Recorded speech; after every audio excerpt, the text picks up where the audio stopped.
This is a follow-up question regarding trauma. How does trauma healing actually work? Very relevant and apt follow-up question.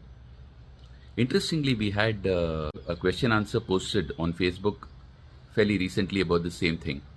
Trauma healing works in 3 steps essentially. The first point to recognize is trauma because it has gone deep inside the psyche.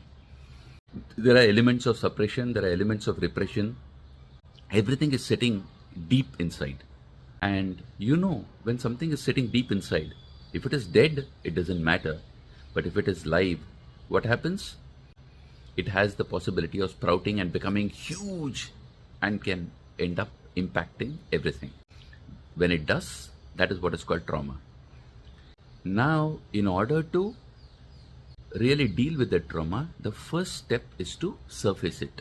It can't remain deep because then you don't have the visibility to deal with it.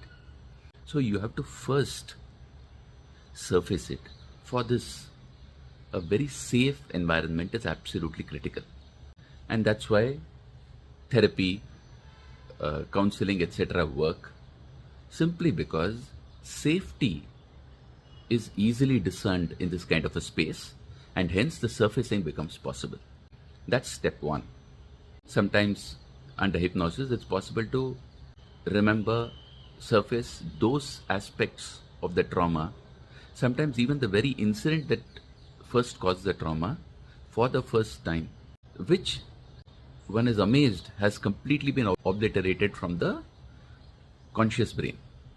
The second step, as I said, is to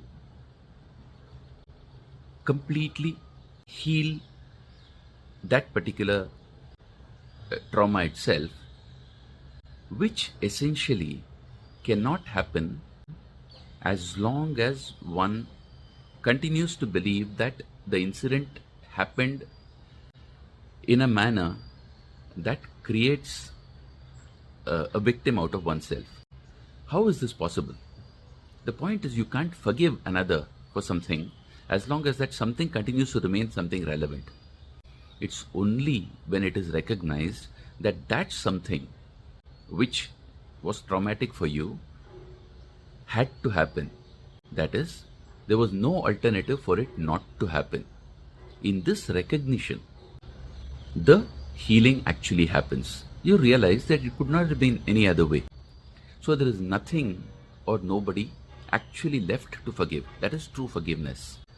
The third step, and this is most important, this lies in recognizing that you, the victim, despite whatever happened, are not actually less in any way because of what happened. You are absolutely fine and whole the way you always have been and always will be.